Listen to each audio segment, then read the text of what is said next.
Hola, Fernando. How are you today? I'm doing great, Bonnie. How are you? I'm great. This series was so fantastic. I don't think I moved for the entire thing. It was riveting to me. I knew nothing about these women. Obviously, you did. Tell me a little bit about when you decided to make this into this fascinating series. Oh wow! First of all, you almost made me cry right now. I'm so happy with your words.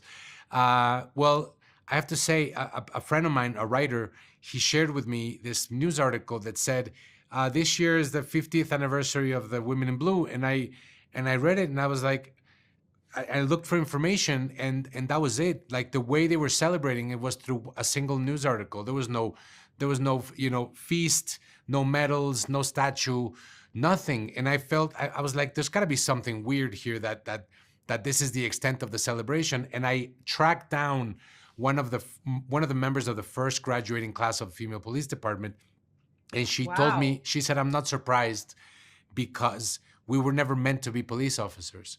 Exactly. This was meant to just be a publicity stunt in order to get people to trust the police again after the government had basically just murdered 350 students in 1968. And I told her, I said, well, but how did you deal with it? She said, well, I thought I was going to get guns. I thought I was going to investigate. I thought I was going to be able to arrest people. That's what being a cop means in my head. But we were stuck in a park directing tourists in miniskirts and knee-high boots. And she said, my follow-up question was, why did you stay? Okay. And she said, and the answer kind of like made me understand that I had to do a show about it. Her answer was, the only way to change a system is to be in the system. Hmm. Well, exactly, because these women were no fools, as we see. I mean, I know you kind of Hollywoodized it a little bit. However, I love that because they just didn't take it sitting down. They were determined. They wanted to do something and make a difference. And it was infuriating to me, especially as a woman, how they were so not taken seriously. Yeah. And I have to ask you about the casting because your four leads were, I mean, dead on perfect. Were they in your mind when you wrote this? Well, the only one that was on my mind was Barbara Okay. because she's my wife. so, All right. so, Okay. Listen. Yeah, that makes sense. It makes sense for her. so She was riveting to me. So Amazing. Yeah. for Yeah. years, I watched her work on so many films and TV shows, and I speak to those directors, and they would say what a delight she is as an actress and how professional.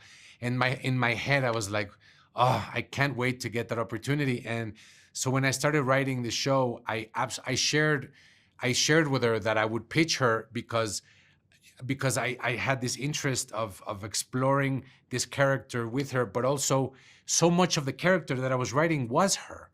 Mm. And in a way, she helped me. I would read scenes to her, and she would give me her comments, and I would talk about characters, and so she was with me like for 2 years while I was writing this, and she was such a key part of this that when I told Apple that she was my only choice, Apple was Yeah. like, perfect. We would choose her as well. So like it made so much sense. And everyone else I met in casting. Wow. But I did, however, I had a curiosity about Natalia.